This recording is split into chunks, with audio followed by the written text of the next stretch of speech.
our hearts to receive your word. Do only what you can do, Lord Jesus. Your children, we are sitting here eagerly waiting for a breakthrough, for a change, for a purpose, oh God Jesus.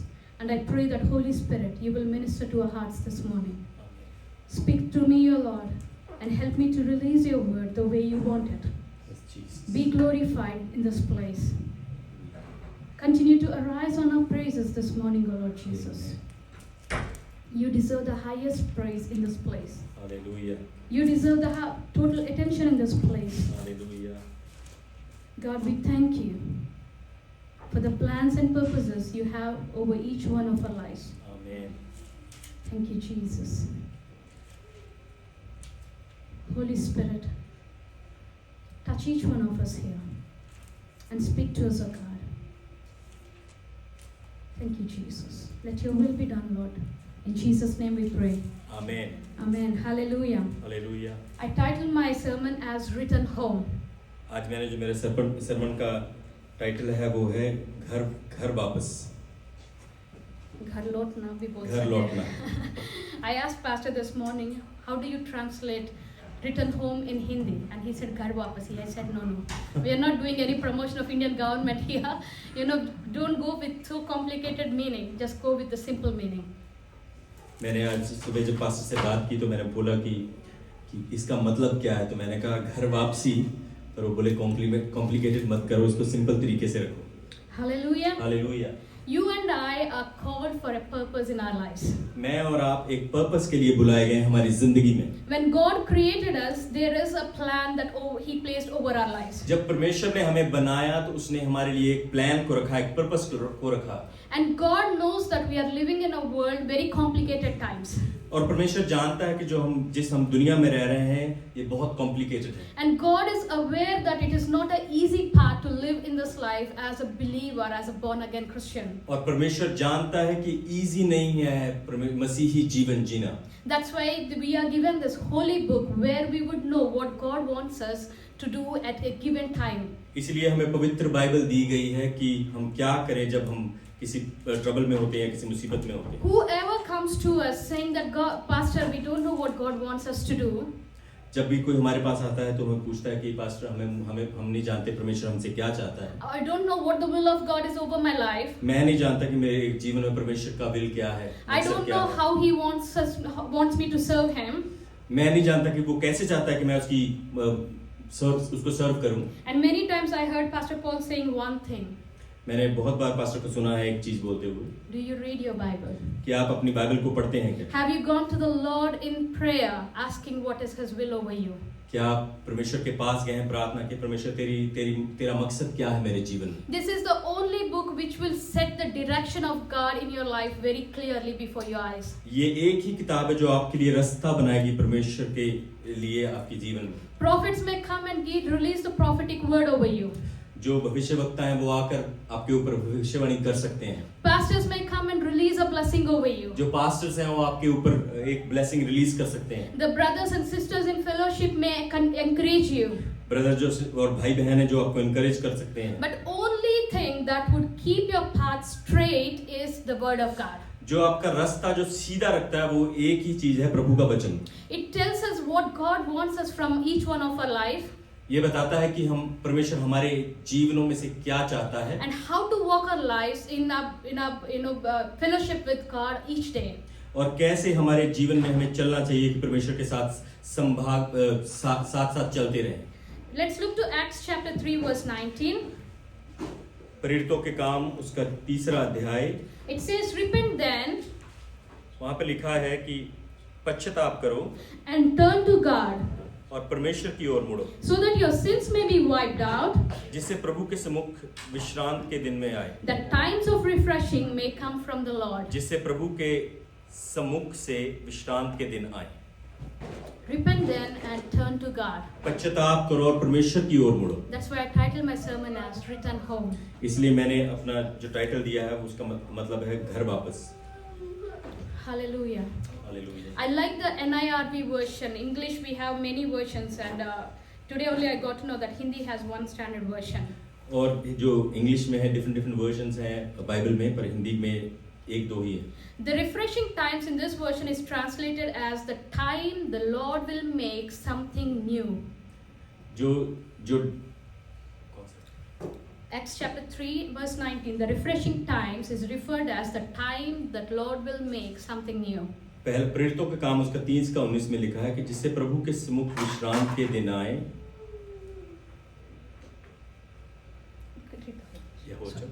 इसलिए मन फिराओ और लौट आओ कि तुम्हारे पाप मिटाए जाएं, जिससे प्रभु के सम्मुख से विश्राम के दिन आए। Hallelujah. The refreshing times are something that only God can give. Hallelujah. जो अच्छे समय हैं वो सिर्फ परमेश्वर के द्वारा दिए जाते हैं। We have 4 seasons in Australia, unlike in India. हमारे यहाँ पर 4 सीजन्स हैं ऑस्ट्रेलिया में। And I enjoy only 2 seasons in that. जिनमें से मैं सिर्फ 2 सीजन्स एंजॉय करता हूँ। I am not a winter person. मैं सर्दियों के एंजॉय नहीं करती। The rest of my family are winter people, but I am not a winter person. मेरे पूरी परिवार जो है सर्दियों को एंजॉय करता है, पर मैं नहीं। I am a spring person. मैं स्प्रिंग को एंजॉय करती हूँ। Even if the roads are muddy and dirty, I enjoy spring. अगर रोड खराब भी हैं तो फिर भी एंजॉय करती हूँ। I like to sit in my cozy corner and think something like the Lord is speaking, and that is my favorite time. मैं बस अपने कॉर्नर में बैठकर सोचती हूँ कि परमेश्वर जब मुझसे बात करते हैं वो मेरा अच्छा समय है। Just like the seasons, each one of us need refreshing times from the Lord. इसी तरीके से हर सीजन में हमें हर एक को एक अच्छा समय चाहिए परमेश्वर से। A new beginnings we need it in our life. हमें नई शुरुआत चाहिए अपने जीवन में। And Acts chapter 3 and verse 19 straight away says, repent and turn to God. प्रेरितों का काम उसका 3:19 में लिखा है, इसलिए मन फिराओ और परमेश्वर की ओर मुड़ो। The word repent and repentance appears for 106 times in the Bible. जो रिपेंटेंस वर्ड है वो 106 बार बताया गया है बाइबल में। 42 times in the Old Testament and 64 times in the New Testament. 42 बार पुराने नियम में और नए नियम में 62 बार। The one thing that matters to God in a Christian walk is a repentant heart. परमेश्वर के साथ जो क्रिश्चियन वॉक में जो एक मेन चीज है वो परमेश्वर देखता है वो रिपेंटेंस का दिल। The word repent in the New Testament comes from a Greek word. जो रिपेंट वर्ड है वो ग्रीक वर्ड में से आता है। Now it is going to be a test for me on how I pronounce that. ये मेरे लिए एक टेस्ट होगा कि मैं कैसे प्रोनाउंस करूं। It's called metanoia. इसका मतलब है कि मेटानायो। Meta means change. Meta means बदलाव। And naio means inner self or anything that got to do with your thinking, your attitude, your behavior or your beliefs. Neo means हमारे अंदर का जैसा भी हम विश्वास करते हैं, जैसी भी हम चीजों को देखते हैं उसके द्वारा। Metanoia means change of one's mind and turning to God. मेटनाइयो का मतलब है कि अपने दिमाग को चेंज करके परमेश्वर की ओर मुड़ना। In simple words, repentance means a change of heart and mind. अगर सिंपल वर्ड में देखें मेटनाइयो मीन्स अपने दिमाग और दिल का बदलाव। And turns us away from sin or ungodliness. और जो हमें पाप से दूर करता है। And turns us towards God. और हमें परमेश्वर की ओर मोड़ता है। The only aim of repentance is we turn away from ungodliness and turn to God alone.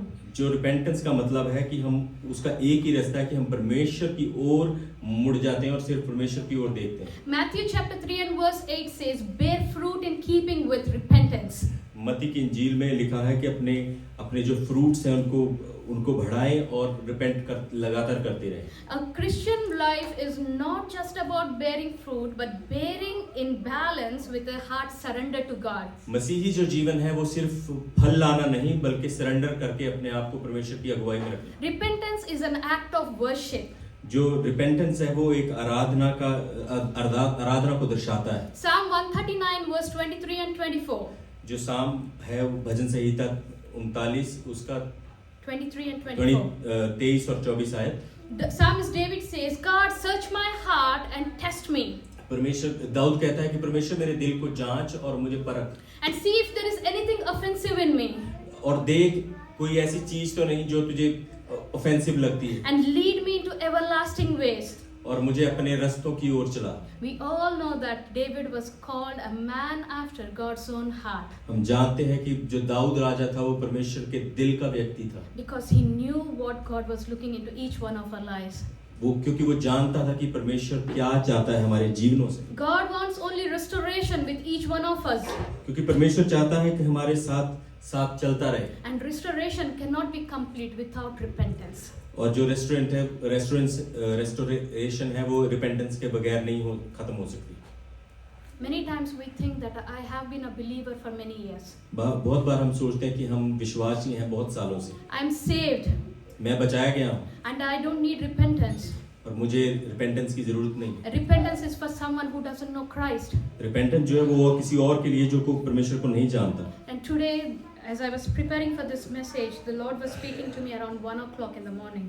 जब मैं इस वचन को तैयार कर रही थी कि परमेश्वर 1 बजे मेरे से बात कर रहे थे। And God has His own ways of how to refine sermons in the prime hours where you want to real listening. परमेश्वर का अपना रास्ता है कैसे वो हमारे से बातचीत करता है।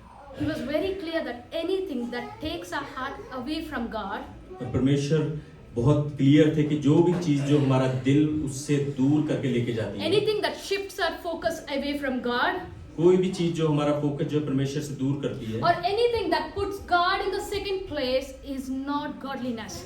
जो भी चीज जो हमें हमारे परमेश्वर को दूसरे नंबर पे लगती है वो हम परमेश्वर की तरफ से नहीं है। God has to be the first place in our lives. परमेश्वर को पहला स्थान होना चाहिए हमारे जीवनों में। And if we have knowingly or unknowingly put God aside, अगर हम वो जानते हुए या ना जानते हुए परमेश्वर को कभी साइड पे रखा है, it's time that we repent and reconcile with God. ये समय है कि परमेश्वर से हम रिकंसाइल करें। David was a good worshipper.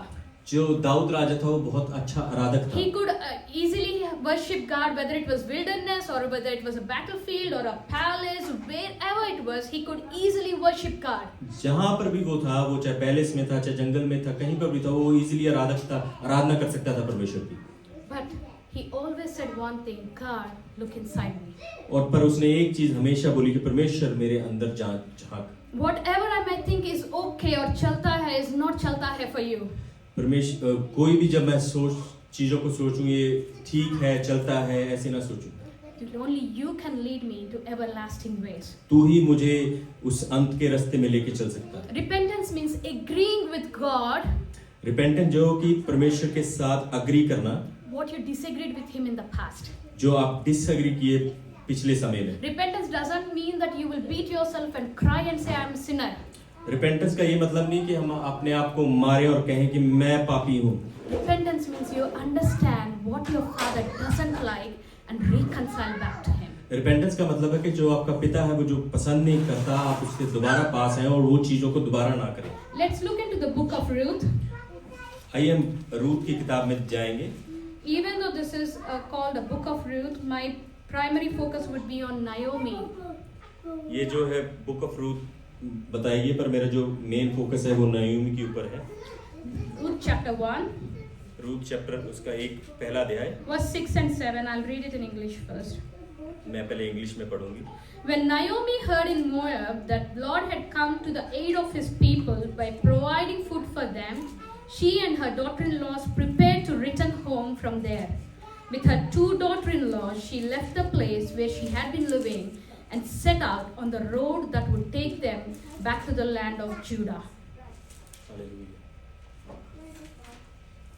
Ruth chapter 1, verse 6 and 7. This is a story of a family, a believer family, who has migrated from Bethlehem to Moab.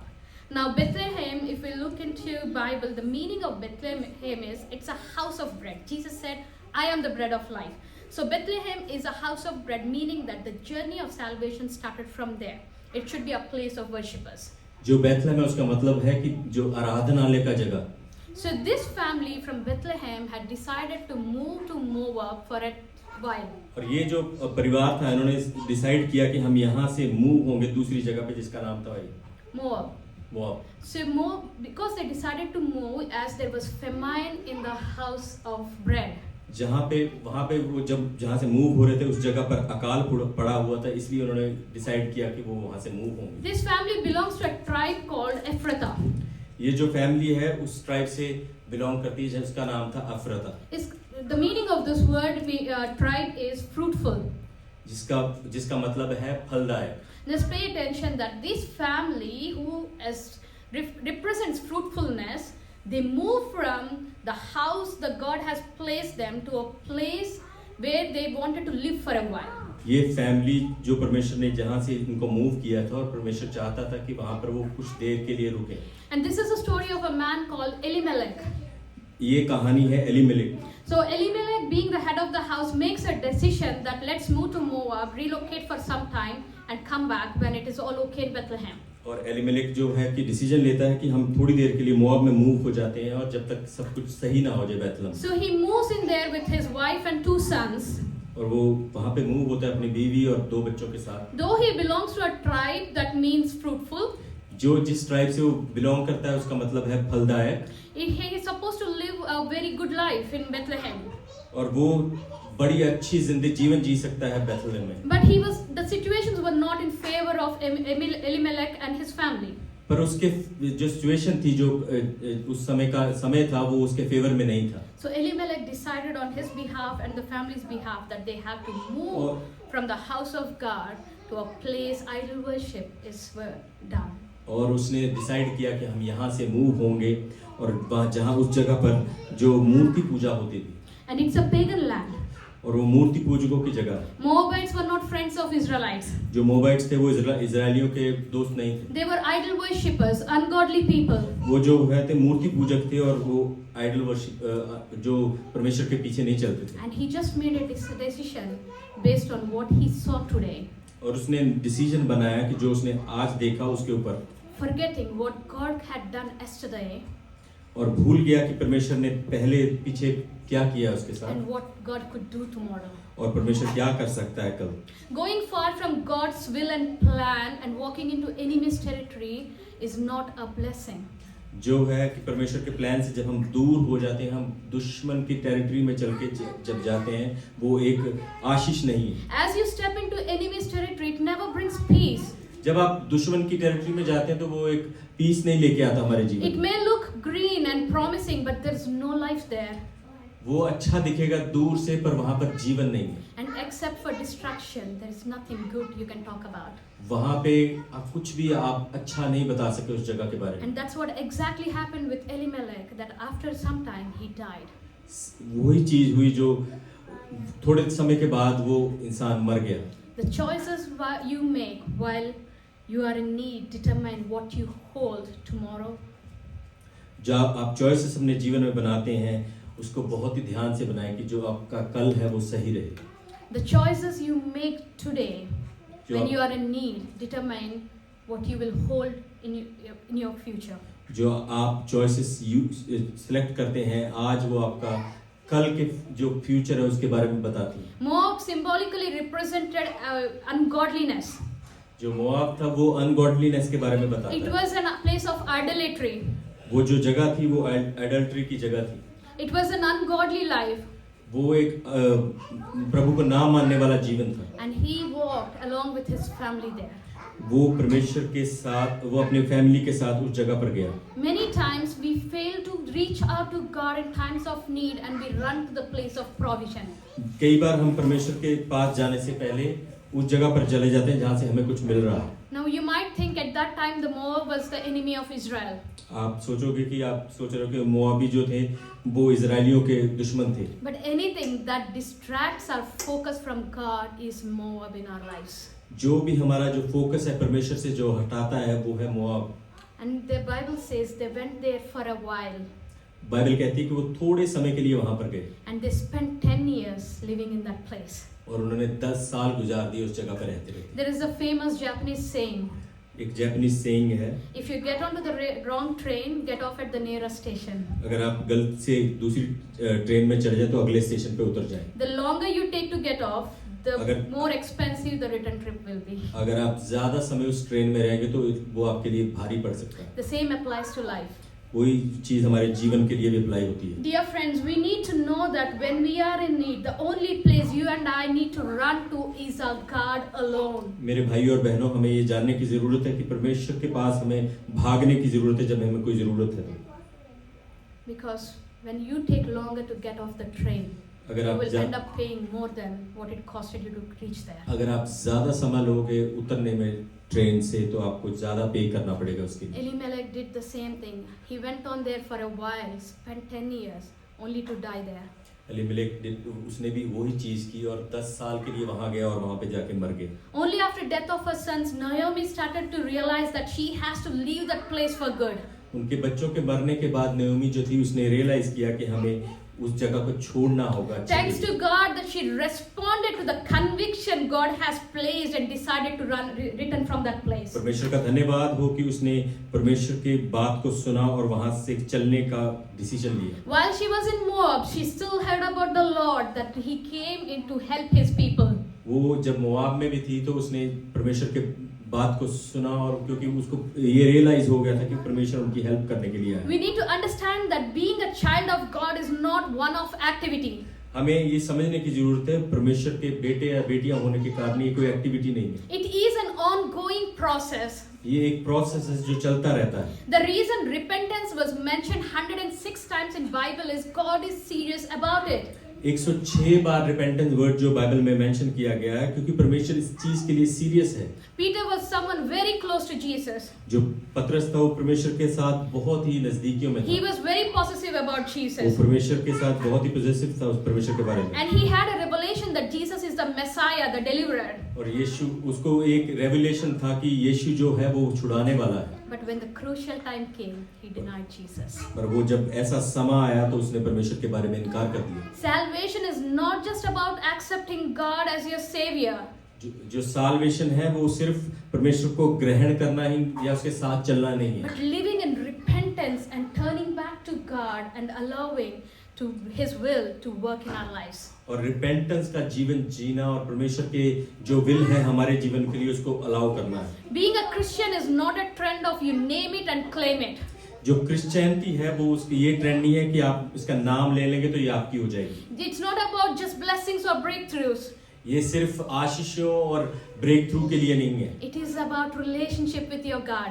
ये एक रिलेशनशिप है जो आप में और आपके परमेश्वर में। And God was so serious about it that He said, like, I have to die for redeeming this people. और परमेश्वर बहुत ही ज्यादा सीरियस था कि उसको पता था कि मुझे मरना है इन लोगों को आजाद कराने के लिए। And God is very serious about our restoration of a relationship with Him. और परमेश्वर बहुत सीरियस है कि वो हमारे साथ रेस्टोरेशन कर सके। The story of Naomi is a very good reminder for each one of us. जो स्टोरी है नयोमी की वो अच्छा एक रिमाइंडर है हमारे सारे सबके जीवन के लिए। And it teaches us how important it is to return to God and through repentance. और वो हमें सिखाती है कि कैसे कितना इम्पोर्टेंट है जब हम परमेश्वर की ओर मुड़ जाते हैं repentance. Just like Naomi, each one of us will come across different sets of people in our life. नयोमी की तरह हमारे में से बहुत से लोग अलग-अलग तरीके के लोगों को मिलेंगे। Like Elimelech, they can distract you from the plans of God. Elimelech की तरह जो हमें डिस्ट्रैक्ट करते हैं परमेश्वर के प्लान के द्वारा, विजन के द्वारा। Or like the daughter-in-law Orpah who left her midway. जो ओरपा थी जो मिडवे में जिसने उसको छोड़ दिया था। But there will be at least one who will cling to you till the end of your journey. एक जो इंसान रहेगा जो आपके साथ अंत तक आपके साथ खड़ा रहेगा। They will walk with you and work with you with one common purpose and aim, that is God. वो एक पर्पस के साथ आपके साथ चलेंगे जिसका मकसद है परमेश्वर। And pray for such people in your life. उन ऐसे लोगों के लिए प्रार्थना करें अपने जीवन में। Who you can walk along carrying the name of God. जिनके साथ आप चल सकते हैं परमेश्वर का नाम उठाए हुए। I really like how Ruth said that in verse 16 she says, your people will be my people and your God my God. Ruth कहती है कि तेरे लोग मेरे लोग होंगे और तेरा परमेश्वर मेरा परमेश्वर होगा। The story of Naomi is a perfect example of how we need to live a Christian lives and how to walk with God. जो नयोमी की कहानी है वो हमें बताती है कि कैसे हमें परमेश्वर के साथ चलना है और कैसे ऐसा जीवन जीना है। Naomi was not a perfect person. नयोमी जो थी एक परफेक्ट लेडी औरत नहीं थी। But in verse 19 to 21, जो 19-21 आयत है, if you read that when Naomi was returning to Bethlehem, some women identified her. जब वहाँ पे लिखा है कि जब नयोमी बैतलहम में जा रही थी वहाँ पे एक स्त्री ने उसको आइडेंटिफाई They किया। recognized her even though she was gone for 10 years. उसने उसको पहचान लिया 10 साल के बाद भी। And said, hey, that's our Naomi who is coming back home. अरे ये तो नयोमी है जो घर वापस आ रही है। And Naomi was saying that don't call me Naomi because Naomi means pleasant. उस नयोमी ने कहा कि मुझे नयोमी मत बुलाओ, नयोमी का मतलब है pleasant. And she said, call me Mara. उसका मतलब उसने कहा मुझे बुलाओ मारा, Bitter. कड़वी। Call me Mara, don't call me pleasant. मुझे प्लेजेंट मत बुलाओ, मुझे कड़वी बुलाओ। You know, wherever women are involved, there is one drama involved there.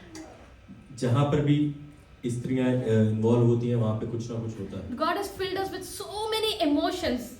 परमेश्वर ने हमें बहुत से इमोशन से भरा हुआ, And that's why we can worship God with our hearts open. Hallelujah. इसलिए हम वर्शिप करते हैं परमेश्वर के अपने दिलों को खोलकर। If you read chapter 1 from top, it is very simple. There's 3 men and there's 3 women.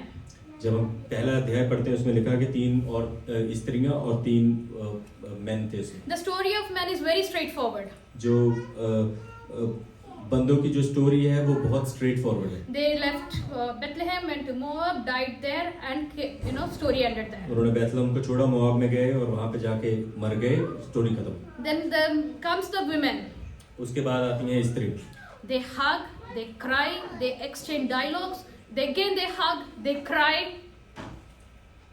वो हक करते हैं और रोते हैं और हक करते हैं फिर रोते हैं। Except the emotion of comedy, every other emotion is there in the story. Comedy के अलावा सारी इमोशंस हैं उनके अंदर। God has placed so many emotions in a woman that we know how to worship God. परमेश्वर ने बहुत से इमोशंस जो हैं वुमेन के अंदर और स्त्री के अंदर डाले क्योंकि हमें पता है कि परमेश्वर की आराधना कैसे करनी है। Naomi was not a perfect person. जो नयोमी है वो एक परफेक्ट पर्सन नहीं थी। She blamed God for her choices when people identified her. उसने परमेश्वर को ब्लेम किया जब लोगों ने उसको पहचाना She शुरू didn't किया। hesitate to say, God caused this pain in my life.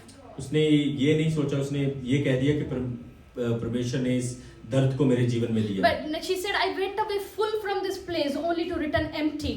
उसने कहा कि मैं यहाँ से गई थी वापस खाली आने के लिए। I lost my husband and my sons. मैंने अपने पति को खो दिया, अपने बेटों को खो There is दिया। no family left for me. अभी मेरे लिए कोई परिवार नहीं बचा। So call me Mara. मेरे को कड़वी बुलाओ। Sometimes God allows us to go through a process कई बार परमेश्वर हमें ऐसी प्रोसेस में से लेकर निकलता है where we empty our so-called fullness जहाँ पर हम अपने आप को खाली करते हैं पूरे तरीके से, so that we allow Him to pour His fullness back into us. कि हम अपने आप को अलाउ करें परमेश्वर को कि वो अपनी फुलनेस, अपना जीवन हमारे अंदर। As we go through this process and we are emptied, जब हम इस प्रोसेस के द्वारा जाते हैं और जब हम खाली होते हैं, He starts pouring His plans. वो अपने प्लान्स को हमारे जीवन में He starts pouring His purposes. वो अपने पर्पसेस को हमारे जीवन में उड़ेलना शुरू करता He है। starts pouring His ideas. वो हमारे अपने आइडियाज हमारे जीवन में उड़ेलना शुरू करता है। And God only pours into empty cups, my friends. और मेरे भाई और बहनों, वो अपने परमेश्वर खाली कपों में उंडेलता है। I pray that today let our cups overflow with what God is pouring into our मैं hearts. प्रार्थना करता हूँ कि हमारे जो प्याले हैं वे उमड़े, जो परमेश्वर हमारे दिल में कुछ डाले। When we come back to Naomi, she's coming back to Bethlehem, whinging, complaining. जब हम नयोमी के पास आते हैं तो जब वापस आती है बैतलहम में, अपने विंच करती है, कंप्लेन करती है। She was hurt, she was broken, and she was in pain and sorrow. वो दर्द में थी, दुखी थी और परमेश्वर के द्वारा वो बहुत ही दुख में थी। Yet, फिर भी she walked back home. Hallelujah. फिर भी वो परमेश्वर की घर वापस हुई। She was there with full brokenness. वो पूरे टूटे हुए दिल से थी वहाँ पर। She is so much in sorrow. There's nothing that she can say that I have achieved this when I went away from the house of God. वो बहुत ही दुख में थी और ऐसा कुछ भी नहीं कह सकती कि मैंने ये अचीव किया अपने जीवन में। Yet she didn't stop walking back towards the home. Hallelujah. फिर भी उसने रुकी नहीं और वो परमेश्वर के घर की ओर चल As she गई। was complaining, she was not disrespectful. वो डिसरिस्पेक्टफुल नहीं थी, पर ना वो कंप्लेन कर रही थी। She was overwhelmed with a cup of affliction and pain. वो बहुत ही ओवरवेल्म थी उस कप ऑफ अफलिक्शन के लिए। And then she was expressing her sorrow to God. That's her way of saying, I am broken, और I am shattered. वो अपना दुख परमेश्वर की ओर दिखा रही थी। I call it as worship. मैं उसको बोलती हूँ आराधना। Come to God just as you are परमेश्वर के पास आओ आप जैसे भी हो and allow Him to fill your cup. और परमेश्वर को बोलो कि आपका प्याला वो भरे। 2 Corinthians chapter 7 and verse 10 says, दूसरा कुरिन्थियों उसका 7वां अध्याय 10 आयत, Godly sorrow brings repentance that leads to salvation. जो गॉडली सॉरो है वो हमारे जीवन में साल्वेशन लेके आती है And leaves no regret. और वहाँ पे कोई रिग्रेट नहीं छोड़ती। But worldly sorrow brings death. जो दुनियावी सॉरो है वो लेके आती है मौत। Naomi was filled with a cup of affliction, but she continued walking back home. नयोमी जो थी वो दुख से भरी हुई थी और वो वापस अपने घर की ओर मुड़ी।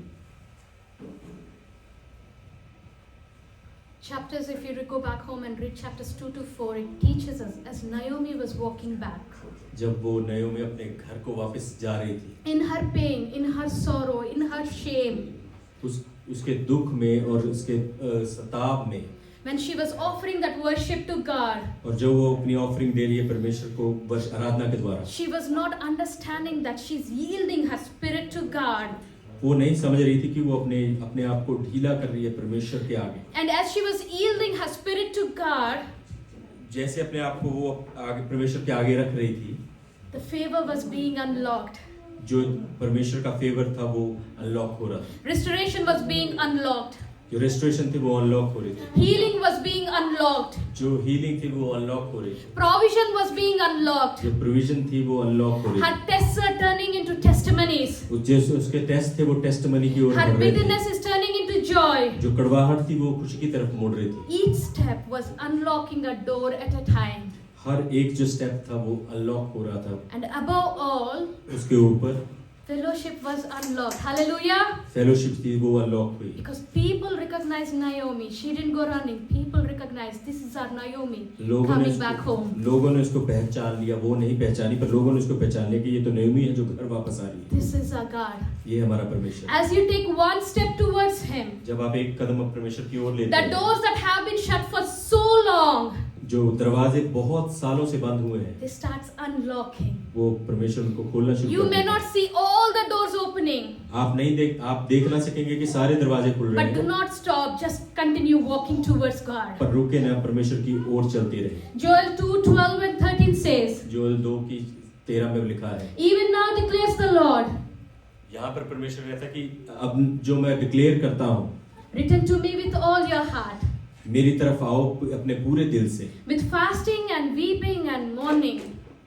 फास्टिंग और रोने के द्वारा और मोर्निंग के द्वारा Render your hearts अपने दिलों को रेंडर करें and not your garments.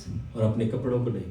Return to the Lord your God, परमेश्वर की ओर मुड़े for He is gracious and compassionate, और परमेश्वर जो है दयावान है and He will stop the calamity from coming to you. और हर एक चीज को जो आपकी तरफ आती है परमेश्वर उसको रोकेगा। Hallelujah. Hallelujah. When we say return to God, it's Permission. going to a place of worship. जब हम कहते हैं कि परमेश्वर की ओर मुड़े, इसका मतलब है कि परमेश्वर की आराधना करें। Whatever distracted you from the plans of God, जो भी आपको डिस्ट्रैक्ट किया परमेश्वर के प्लान्स के be it ऊपर, your jobs or business or studies or friends or fellowships, whatever it is, जो भी आपको डिस्ट्रैक्ट किया परमेश्वर की ओर के, जॉब है, बिजनेस है, कुछ भी है, just return to God, परमेश्वर की ओर मुड़े, one step at a time, हर एक स्टेप एक बार। and He is waiting there to unlock the doors. और परमेश्वर आपका इंतजार कर रहा है उन दरवाजों को खोलने के लिए। This is the story of Naomi. ये स्टोरी है, कहानी है नयोमी की। But I wonder what prompted Ruth to follow Naomi. मैं सोचती हूँ कि क्या रूथ को क्या ऐसा लगा कि उसने नयोमी को She फॉलो करना willingly शुरू left किया। her country, her family, her parents, everything she knew about from the time of her birth. She उसने just left it for walk with Naomi. उसने सब कुछ छोड़ दिया, हर कोई चीज छोड़ दी अपने जीवन में नयोमी के पीछे चलने के लिए। Not once, but multiple times Naomi said, "Go back to your parents." एक बार नहीं, बहुत बार नयोमी ने उसको बोला कि अपने पेरेंट्स के पास वापस चली जा। But Ruth insisted. जो रूथ थी पर वो खड़ी रही। She said, "No, उसने कहा नहीं, your God will be my God. तेरा परमेश्वर मेरा परमेश्वर होगा, Your people will be my people. तेरे लोग मेरे लोग होंगे, Your home will be my home." तेरा घर मेरा घर होगा। Hallelujah. Hallelujah. We need to understand that Ruth was a young lady. हमें समझने की जरूरत है, जो रूथ है वो young lady. When I read this, I understood that she didn't have any children, and probably in the first year of marriage itself, her husband would have passed away. उसको जब हम पढ़ते हैं उसके पास कोई बच्चा नहीं था, उसके पहली साल में उसके जो हस्बैंड था वो मर गया था। And she was not a barren woman. वो बैरन लेडी नहीं थी, She had her whole life, her future in front of her. उसके पास अपना पूरा जीवन था उसके सामने। Yet she chose to walk with her mother-in-law to a place she is not aware at all. वो फिर भी उसने अपनी मदर इन लॉ के साथ चलना शुरू किया, जिस जगह के बारे में वो जानती भी नहीं थी। I always wondered what prompted Ruth. It is not a one-day event. मैं हमेशा सोचती हूँ कि ऐसा क्या उसको लगा कि जो उसके पीछे चलने लग पड़ी, एक दिन का इवेंट नहीं था। I strongly believe it's Naomi's lifestyle. मैं बिलीव करती हूँ कि जो नयोमी का लाइफस्टाइल था ये वो था। Her obedience to her husband, जो ओबीडियंस अपने हस्बैंड की ओर, her obedience to her God, obedience to परमेश्वर की तरफ, and her priorities about family और जो प्रायोरिटी अपने परिवार की तरफ, and genuine love for her people और जो सही जो प्यार है अपने लोगों के लिए, touched Ruth's life. उसने रूथ को छुआ। Naomi followed her husband in obedience to a foreign land, नयोमी ने अपने हस्बैंड को फॉलो किया उसी अपने उस फॉरेन लैंड के but पीछे, returned with an unbeliever who followed Naomi in obedience. और वापस जब आई उसने रूथ को देखा और रूथ ने उसको फॉलो किया। You know, obedience bears obedience. जो ओबीडियंस है वो ओबीडियंस का निकालती है। Naomi's obedience to return prompted obedience in Ruth to follow. जो नयोमी की जो ओबीडियंस थी उसने प्रॉम्प्ट किया रूथ को उसको फॉलो करने के लिए। Those who walk in the ways of the God will never be ignored by God. जो परमेश्वर के रास्ते पर चलते हैं वो कभी भी इग्नोर नहीं किए जाएंगे परमेश्वर As के I द्वारा। said, as you take each step closer to God, जब हम परमेश्वर की ओर अपना ध्यान देते हैं, your life will speak into the lives of others. आपका जीवन जो दूसरों के जीवन के लिए बोलेगा। Joshua willingly followed Moses in the desert. Joshua था वो परमेश्वर के साथ चलता रहा, मोसेस के साथ चलता People रहा। had free time, you know, enjoying with their family and picnics, everything. But Joshua would wait at the tent. लोगों के पास बहुत टाइम था पिकनिक मनाने का, कई चीजें करने का, पर जोशुआ जो था वो मोसेस के टेंट के बाहर खड़ा रहता And था। God enabled him to lead people to the promised land. Hallelujah. और परमेश्वर ने एनेबल किया जोशुआ को कि जो प्रॉमिस लैंड की तरफ लोगों को लेके जाए। Pastor preached last Sunday about how our life should be. It should be a window. परमेश्वर पास्ट ने लास्ट वीक प्रीच किया कि हमारे जीवन कैसा होना चाहिए, खिड़की की तरफ। People should see the God in you. लोग आपके अंदर एक परमेश्वर को देखें। People should see the genuine love for Jesus in your life. परमेश्वर का जो प्यार है वो लोग आपके जीवनों में देखें। And when they see that, they will say, "Your God will be my God." Hallelujah. वो कहेंगे कि जो आपका परमेश्वर वो मेरा परमेश्वर होगा। Hallelujah. Worship to God is a willful act. जो आराधना है वो हमारे खुद के अंदर से निकलती है। Repentance is a willful act. जो रिपेंटेंस है वो एक खुद के अंदर से आता है। Returning to God is a willful act. जो परमेश्वर की तरफ मुड़ना है वो हमारे खुद के अंदर से आता है। Naomi's story is similar to the prodigal son story. जो नयोमी की कहानी है वो प्रोडिगल के उजाड़ू पुत्र की तरह है। But if we turn back to him, जब हम उसकी तरफ मुड़ते हैं, and as we walk towards him, जब हम उसकी तरफ चलते हैं, he's faithful to turn around our situations. वो विश्वास योग्य है, वो हमारी सिचुएशन को चेंज कर देगा। Psalm 34 says, "Those who look to the Lord, their faces are radiant and never covered with shame." भजन संहिता कहता है जो परमेश्वर की ओर ताकते हैं उनके चेहरे हमेशा चमकते हैं। You and I ought to live lives where people say, "Your God is my God." हमें ऐसा जीवन जीना है जहाँ लोग बोलेंगे कि आपका परमेश्वर हमारा परमेश्वर है। Ruth just didn't make a statement, she made a covenant. Ruth ने जो जस्ट एक बोला नहीं बल्कि उसने कवनेंट बनाया। When you make a covenant with God, जब आप कवनेंट बनाते हैं परमेश्वर के साथ, and when you allow that conviction from God to move you, जब आप परमेश्वर से कहते हैं कि आप आपके जीवन में मूव करें, let me tell you this, मैं आपको बताना चाहती हूँ unwavering favor will flow from the Lord's presence. जो अनवेवरिंग चीजें हैं वो गिरेंगी परमेश्वर की प्रेजेंस And में। people will follow you because of your love for God. लोग आपके पीछे चलेंगे क्योंकि आप परमेश्वर से प्यार करते You हैं। will not experience little blessings or small breakthroughs, आप ये एक्सपीरियंस में करेंगे छोटी ब्लेसिंग्स है, बड़ी break but something that people around you will notice. जो आपके पास आसपास में लोग हैं वो आपके अंदर कुछ नोटिस करेंगे। Something big that generations will remember. कुछ ऐसा बड़ा जो जनरेशंस याद रखेंगे। I want to share this story quickly and wrap this up quickly. मैं एक कहानी आपसे शेयर करना चाहती हूँ और बंद करना चाहती हूँ। As a kid, I always loved wanted to be an engineer in my life. मैं जब छोटी थी मुझे हमेशा इंजीनियर बनना था। And I didn't come from a very rich family. और मैं कोई बड़ी फैमिली से नहीं आई थी। And I did all my schooling from the time of my birth till my end of schooling. It was all in a very small village. और मैंने जो अपनी स्कूलिंग और कॉलेज किया था वो एक बहुत छोटी सी गांव में था। You won't find it on GPS also. वो आप जीपीएस में भी वो गांव नहीं मिलेगा। Pastor tried it, he couldn't find it on GPS. Past ने ट्राई किया था वो मिल नहीं सका। GPS gave up and said, "I don't know where this place is." GPS ने उसको गांव को गिव अप कर दिया, उसको पता नहीं था कि But I कहाँ had a strong desire to be an engineer. I wanted to do computer science engineering. है। मुझे बहुत डिजायर थी कि मुझे इंजीनियर बनना है अपने जीवन में। And being a single parent child, मैं सिंगल पेरेंट चाइल्ड होने के and कारण another 2 siblings with me, और 2 और सिबलिंग्स थे जो मेरे साथ, practically it was not possible. वो प्रैक्टिकली पॉसिबल नहीं था। It is not possible at all because we were not in a position to pay lakhs of rupees for each year. ये बिल्कुल भी पॉसिबल नहीं था कि इतने पैसे देना हर साल। And we had to step out of the village and go to a city nearby to get a engineering seat. हमें अपने गांव से बाहर निकलकर एक शहर में जाना पड़ता था इंजीनियर की सीट लेने के लिए। And I knew that my family wouldn't be in a position to afford it. मैं जानती थी कि मेरे परिवार इतना सामर्थ्य नहीं कि वो एफर्ट कर सके। Only one person I shared my dream was with God. मैंने अपना जो सपना था सिर्फ एक इंसान के साथ शेयर किया था, वो था परमेश्वर। And I said, God, you know my desire. और मैंने कहा था परमेश्वर तू मेरे डिजायर्स को जानता है। But nothing happened. पर ऐसा कुछ नहीं हुआ। And I was enrolled into Bachelor's of Science. और मैं बैचलर ऑफ साइंस में That was a government college. मेरा दाखिला दे दिया गया जो गवर्नमेंट कॉलेज में था। Not much fee to pay. और ज्यादा फीस नहीं पे And I करना। was entering that college. I was crying silently, saying, God, this is not what I wanted to do. और मैं रो रही थी और कह रही थी कि परमेश्वर मैं ये नहीं चाहती कि मैं ये करूं। One semester passed.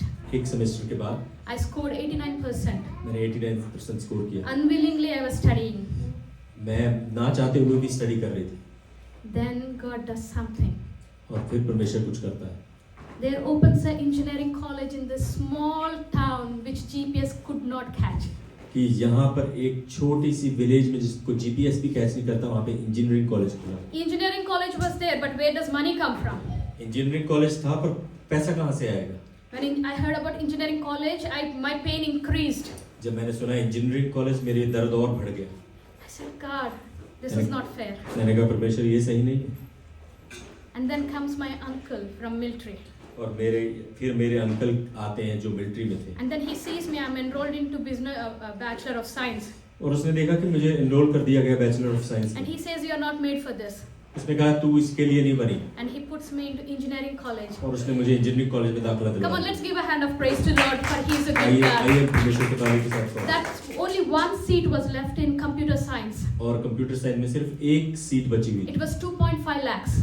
और वो 2,25,000 था। My uncle was taking me in this two-wheeler moped. और मेरे जो अंकल थे वो मुझे स्कूटर पे लेके जा रहे थे। As I heard the fee, my heart dropped. I said, like, I'll come back. Same. जैसे मैंने फीस को सुना मैं उधर ही सोचा मैं घर चलती हूँ The वापस। principal, we go into the principal's office. तो हम प्रिंसिपल के ऑफिस में गए। And he looks at my mark sheet. उसने मेरी मार्कशीट को देखा। The 2.5 lakh was given for 25,000.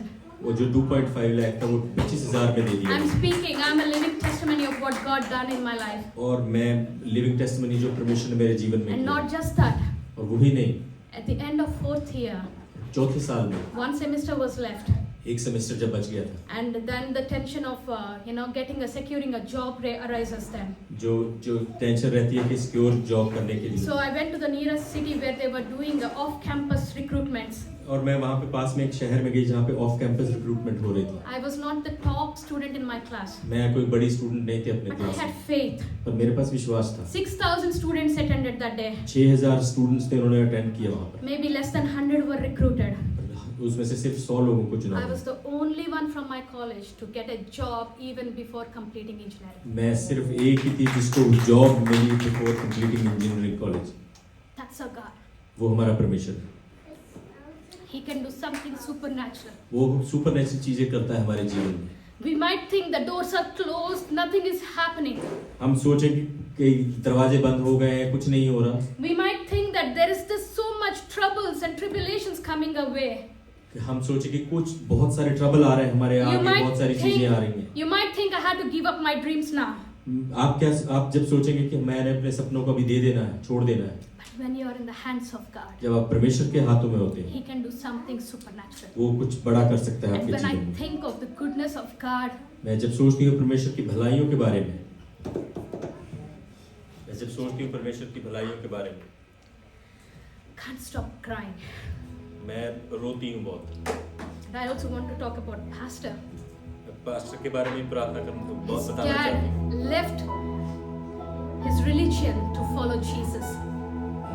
इनके पिताजी ने रिलीजन को छोड़ दिया, हर चीज को छोड़ दिया जीसस को फॉलो करने के लिए। Pastor shared with me many times. Pastor ने बहुत बार मुझे बताया, His relatives used to say, उनके जो nothing is going to रिश्तेदार happen with their lives. उनके जो रिश्तेदार हैं कहते हैं कि तुम्हारे जीवन में कुछ अच्छा नहीं होने वाला। They'll spend their lives playing dholak. उन्होंने पूरा जीवन ढोलक बजाते हुए They'll spend their lives going from one village to another village. उन्होंने अपना जीवन जो एक विलेज से दूसरी विलेज में जाते हुए But these व्यतीत किया। kids, पर ये बच्चे they were faithful in serving God along with their father. हम फेथफुल थे विश्वास के साथ अपने पिता के साथ। They were disowned by their own relatives. हमारे खुद के रिश्तेदारों ने छोड़ दिया। And now the relatives run to pastor to speak to him about how he could secure such a beautiful life in Australia. और हमारे जो रिश्तेदार हैं वो हमें फोन पे बात करते हैं कि कैसे कि तुम ऑस्ट्रेलिया में आ गए। God has not forgotten you, friends. परमेश्वर आपको भूला नहीं है दोस्तों। He's giving us an opportunity to repent and come closer to him. परमेश्वर हमें आज एक अपॉर्चुनिटी दे रहा है कि उसके पास आने के लिए। Naomi was once forgotten, जो नयोमी थी एक बार भूली गई थी, but God never forgotten her. पर परमेश्वर उसको कभी ना भूला। Young children, listen to this carefully. जो यंग बच्चे हैं इसको ध्यान से सुने। God will write your story to a point where generations will remember. Hallelujah. परमेश्वर आपकी कहानी इस तरीके से लिखेगा कि जनरेशन याद रखेंगे उस चीज़ Ruth was a stranger in Bethlehem, को। जो रूथ थी वो एक स्ट्रेंजर थी उस जगह पर, but everyone knew about Ruth's character. पर हर कोई जानता था रूथ के कैरेक्टर के बारे She में। was shown great favor by Boaz, वो जो बोआज के द्वारा उसको बड़ा एक फेवर दिया गया and she became a great grandmother of David. और वो एक ग्रैंड माँ बनी दाऊद की। I like how the book of Ruth ends.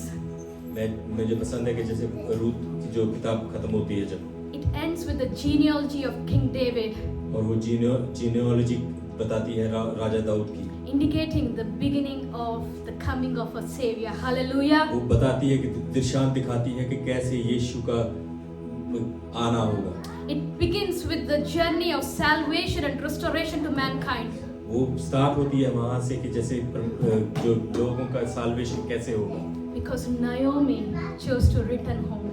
क्योंकि नयोमी ने चूज किया था घर वापस के The लिए। book of Ruth is about genuine love. जो रूथ की किताब वो जेन्युइन प्रेम के बारे में बताती है। It teaches us how to be repenting and how to return to God. वो हमें बताती है कि कैसे रिपेंट करना है, कैसे रिटर्न होना परमेश्वर की ओर। It talks about loyalty and uncompromising sacrifice. ये बताती है कि कैसे कॉम्प्रोमाइज नहीं करना परमेश्वर के साथ। It teaches us how deliverance comes and redemption ये only हमें- through Christ. ये हमें बताती है कैसे आजादी मिलती है परमेश्वर के द्वारा। Ruth is the representation of church, जो रूथ है वो चर्च के दर्शाती है, and Boaz is the representation of Christ. जो बोआज है वो चर्च को यीशु को दर्शाता है। Christ redeemed us from the grip of sin, जो यीशु है उसने हमें छुटकारा दिया पाप में से, and he didn't step back from dying for our sins. और वो पीछे नहीं हटा हमारे पापों के लिए मरने के लिए। God written her story for generations to remember. और उसने परमेश्वर ने उसकी कहानी को लिखा जनरेशन को रिमेम्बर कर रहा है। When Ruth bore a son after marrying Boaz, जब रूथ ने बच्चे को पैदा किया बोआज को शादी करने के बाद, people said Naomi had a son. लोगों ने बोला नयोमी ने बच्चे को जन्म दिया। Naomi came after losing her children, right? She didn't have anyone, but people said Naomi had a son. लोग नयोमी के पास कुछ भी नहीं था, पर लोगों ने कहा नयोमी ने बच्चे को जन्म दिया। Second Chronicles 7:14 says, दूसरा क्रॉनिकल्स 7:14 में बोलते हैं, if my people who are called by my name humble themselves and pray and seek my face and turn from their wicked ways, then I'll hear from heaven and I'll forgive their sin and heal their land. अगर मेरे लोग अपने आप को humble करते हैं और परमेश्वर की तरफ ताकते हैं, फिर मैं उनको माफ करूंगा और उनके जो जगह है उसको ठीक करूंगा। The statement turn from their wicked ways means worldly ways. जो विकेट वे स्टेटमेंट है वर्ल्डली वेज जो In बताता other है। words, when they repent, I will answer their prayers. जब वो रिपेंट करेंगे मैं उनकी प्रार्थना को उत्तर दूंगा। Your repentance does not leave you in Moab, जो आपकी रिपेंटेंस वो आपको मोआब में नहीं छोड़ती, but it leads to your home. वो आपको घर की तरफ लेके चलती है। Your repentance leads you from a dry to fruitful phase. आपकी जो रिपेंटेंस है वो आपको जो सूखा हुआ की तरफ से फलों की तरफ वो लेके चलती है। I encourage each one of us, return home. मैं आपको बताना चाहती हूँ कि अपने घर वापस आए। You must think, what is home? आप सोचेंगे कि घर क्या है? Home is where your heart unlocks your worship for God. वो घर है जो आपका, जहाँ पे आप परमेश्वर के लिए आराधना देते हैं। Home is where you start experiencing the presence of God. घर वो है जब आप एक्सपीरियंस करना शुरू करते हैं परमेश्वर की उपस्थिति को। Naomi returned to God where God appointed her नयोमी जो वहाँ पर आई जहाँ पर परमेश्वर ने उसको रखा and experienced refreshing times और एक्सपीरियंस किया जो परमेश्वर ने संभाल रखा था and truly lived a fruitful life in the end और उसने फ्रूटफुल जीवन को जिया। that truly reflected the meaning of her tribe Ephrathah. वो सही तरीके से उसने रिफ्लेक्ट किया उस चीज को। 1 John 1:9, this is my last scripture. 1 John 1:9 If we confess our sin, he is faithful and just and will forgive us our sins and purify us from all unrighteousness. अगर हम अपने पापों को मानते हैं, वो हमारा विश्वास योग्य परमेश्वर है, वो हमें माफ करता है और साफ करता है हर एक चीज से। Hallelujah. Come on, let's raise to our feet. आइए हम अपने पैरों पर खड़े हो जाएं। Let's raise to our feet आइए हम अपने पैरों पर खड़े हो जाएं and thank God that he is doing something beautiful in these times. और परमेश्वर का धन्यवाद करें कि वो कई अच्छी चीजें कर रहा है हमारे जीवन में। Thank God that he is bringing that realization to our hearts where you and I need to return back God. और परमेश्वर का धन्यवाद करें कि उसने हमारे जीवन में कितनी अच्छी चीजें की। Let's close our eyes and look to the Lord and say, God, draw me close. परमेश्वर अपनी आंखों को बंद करके और परमेश्वर से कहें, परमेश्वर मुझे अपने नजदीक लेके चले। As you led Naomi back home, जैसे तू नयोमी को साथ लेके चला। here I am. यहाँ पर मैं हूँ प्रभु। Here I am. यहाँ पर मैं हूँ प्रभु। And I am turning to you. मैं तेरी ओर मुड़ रहा हूँ। You may not know Christ for so long. आप परमेश्वर को नहीं जानते होंगे बहुत। You may be new in this place. आप नए हो गए यहाँ पर। But he is faithful if you call on his name. प्रभु विश्वासी हो गए जब आप उसके नाम को पुकारते हैं। There is no other way you can receive salvation except through Christ. परमेश्वर के अलावा आप कहीं से भी साल्वेशन नहीं पा सकते। And ask God to come into your lives. और परमेश्वर से कहें कि परमेश्वर तू मेरे जीवन में आ। And say, here I am, Jesus. कि यहाँ पर हूँ मैं प्रभु। Move me to the next level. मुझे अगले लेवल पे लेके चल। Move me to a place where I know your heart. मेरे को ऐसी जगह पर लेके चल जहाँ पर मैं तेरे दिल को जान सकूं। Move me to a place where your ways and your will will be done.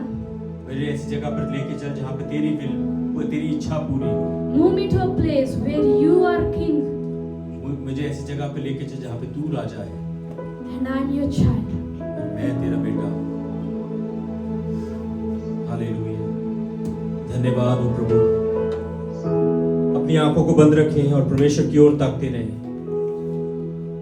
कि परमेश्वर मुझे ऐसी जगह पर लेके जा, मुझे ऐसे शरण स्थान में लेके जा जहां पर मैं तेरे साथ रहूं और तेरी आराधना कर सकूं। अपने हाथों को उठाएं सब। Hallelujah, hallelujah. धन्यवाद हो परमेश्वर तेरे इस वचन के लिए। यीशु परमेश्वर तू हमें पुकारता है जब हम तेरे से दूर जाते हैं। यीशु तू हमें इसलिए पुकारता है कि जो तूने प्लान्स हमारे जीवन में रखे हुए हैं यीशु, उन प्लान्स को पूरा करने के लिए यीशु मसीह तू हमें वापस लेके आता है परमेश्वर। हालेलुया। परमेश्वर तेरी करुणा के लिए तेरा धन्यवाद करते, तेरी अच्छाइयों के लिए, तेरी भलाइयों के लिए तेरा धन्यवाद करते। परमेश्वर हमारी मदद करे कि हम जो तूने रास्ता हमें दिया है उस रास्ते पर हम चलते रहें। हालेलुया। यीशु नासरी तेरी ओर तकते। God, we look to you, oh Father God, with eyes of faith. Yes, Jesus. The place you have kept for us, oh Lord Jesus. The place of worship, oh Lord God. Lord, help us to reach there, oh Lord Jesus. Help us to follow the vision what you have given us. Hallelujah. Help us to follow the dreams what you have given us, oh Lord Jesus. That we will not move astray from you, your presence, oh Lord God. परमेश्वर हम तेरे से दूर ना जा सके। Hallelujah. हम तेरी आराधना करते रहे। हालेलुया। हम उस क्षण स्थान में तेरे साथ बैठे रहे जो पवित्र है। Thank you Jesus, thank you Lord, thank you Jesus. मैं आजाद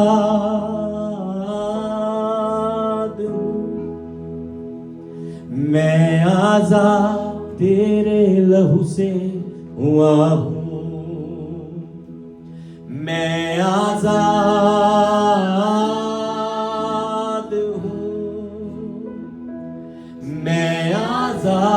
तेरे लहू से हुआ हूँ। आइए गाइए। मैं आजाद हूँ, मैं आजाद तेरे लहू से हुआ हूँ, लहू से हुआ हूँ, मैं आजाद। ओ हम उसके लहू के द्वारा आजाद हुए हैं। हालेलुया। मैं आजाद तेरे लहू से हुआ हूँ,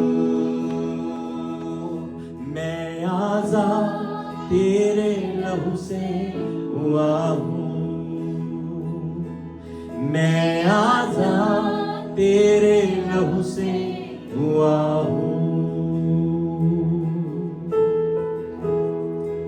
धन्यवाद हो परमेश्वर। मैं तेरे बेटे और तेरी बेटियों को यहाँ पर जो खड़े हैं सरेंडर करते हैं अपने आप को परमेश्वर, इनको तेरे हवाले करते हैं यीशु। तेरे प्लान्स जो तूने इनके लिए जीवन में रखे हुए हैं परमेश्वर, तेरी प्रॉस्पेरिटी जो तेरी हीलिंग तूने इनके जीवन के लिए रखी हुई है परमेश्वर, इनको दे दे यीशु मसीह के नाम में। हालेलुया। परमेश्वर एक नया प्लान इनके जीवन में आने पाए परमेश्वर। जो भी ब्रेक थ्रू की तलाश में है वो ब्रेक थ्रू के जीवन में आने पाए। जिस भी रास्ते पर आप इनको ले जाना चाहते हैं परमेश्वर, उसमें इनको परमेश्वर सफल करे यीशु। खुदावंद अगर कोई यहाँ पर बीमार है परमेश्वर या किसी तंगी में है यीशु, हम तेरे को पुकारते हैं यहोवा जायरा, हम तेरे को पुकारते हैं यहोवा राफा। तेरा आज भी हाथ सेम है यीशु मसीह के नाम में। हर एक बीमारी इस जगह से, इस शरीरों में से जाने पाए। हालेलुया परमेश्वर, हर एक बीमारी इन शरीरों में से जाने पाए परमेश्वर। हालेलुया। यीशु तेरे लहू की जय, यीशु तेरे लहू की जय परमेश्वर। जो लोग ब्रेक थ्रू की तलाश में हैं उनको एक नया ब्रेक थ्रू मिले यीशु मसीह के नाम में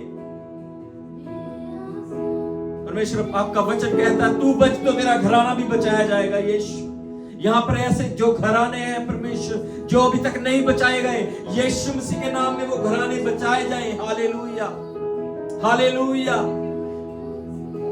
हालेलुया, हालेलुया।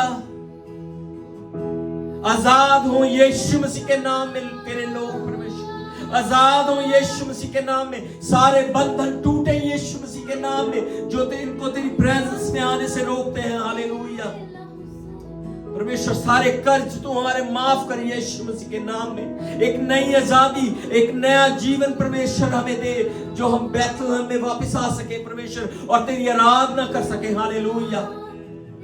ओ परमेश्वर तू हमारा जिंदा खुदा है, तू सदा सर्वदा सेम है परमेश्वर, तू कभी ना बदलता है परमेश्वर। तेरा आज भी हाथ सेम है। हालेलुया। मैं आजाद तेरे लहू से हुआ हूं। गाए मेरे साथ, मैं आजाद हूं, मैं आजाद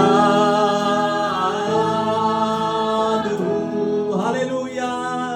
मैं आजाद तेरे लहू से हुआ हूं, मैं आजाद, मैं आजाद हूं। ओ यीशु मैं आजाद तेरे लहू से हुआ हूं, मैं आजाद तेरे लहू से हुआ हूं। आज से आप एक विक्टोरियस जीवन जिएंगे यीशु मसीह के नाम में। जब भी आप तकलीफ में से गुजर रहे हैं, जब भी आप ऐसी सिचुएशन में से गुजर रहे हैं, कहें मैं यीशु मसीह के नाम में, यीशु के लहू के द्वारा मैं आजाद हूं। हालेलुया। आपको कोई भी चीज उसकी आराधना में आने से नहीं रोकेगी यीशु मसीह के नाम में। कोई भी बीमारी आपको पहाड़ भर कर कहीं नहीं कहेगी कि तू आजाद नहीं हो सका। उसे कहे कि मैं यीशु के लहू के द्वारा आजाद हूं। हालेलुया। क्योंकि परमेश्वर का लहू हमें हर पाप से, हर बीमारी से चंगा करता है और हमारे लिए रास्तों को खोलता है, नए जीवन को देता है हमारे जीवनों में। हालेलुया।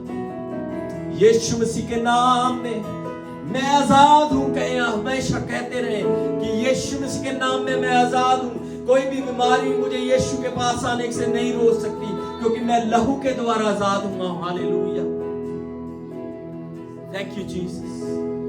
परमेश्वर अपने लोगों को अपने लहू में ढककर रखें यीशु, अपने लहू में ढककर रखें परमेश्वर। इनके आने और जाने में इनकी सहायता करें परमेश्वर। हर एक स्टेप में इनको विक्ट्री दे यीशु मसीह के नाम में। परमेश्वर तेरे लोग हेड बने, टेल ना बने, यीशु मसीह के नाम में। कोई भी ऐसी चीज इनको तेरे पास आने से रोक ना सके परमेश्वर। इनके विश्वास को बढ़ाए यीशु, इनके विश्वास को बढ़ाए परमेश्वर। हालेलुया, धन्यवाद हो परमेश्वर। सारी महिमा, सारा जलाल तेरे नाम को देते हैं। All glory, honour, praise we give to you alone, O Lord Jesus, because you deserve it, O Lord Jesus. Hallelujah. उसकी आराधना करें, कुछ सेकंड के लिए उसकी आराधना करें। हालेलुया। उसको कहे परमेश्वर मैं तेरे को सारी महिमा, सारा आदर तेरे को देता हूं, मैं तेरे ऊपर डिपेंडेंट हूं परमेश्वर। हालेलुया। परमेश्वर मैं तेरे ऊपर डिपेंडेंट हूं। Give me a breakthrough tonight, O Lord Jesus. आज मुझे एक ब्रेक थ्रू का रास्ता दे यीशु मसीह। मैं आजाद हूं यीशु मसीह के नाम में। हालेलुया, ओ हालेलुया, हालेलुया। तेरे नाम को धन्यवाद देते हैं प्रभु जी। ये प्रार्थना हम तेरे मीठे और सुंदर नाम में मांगते हैं। आमीन।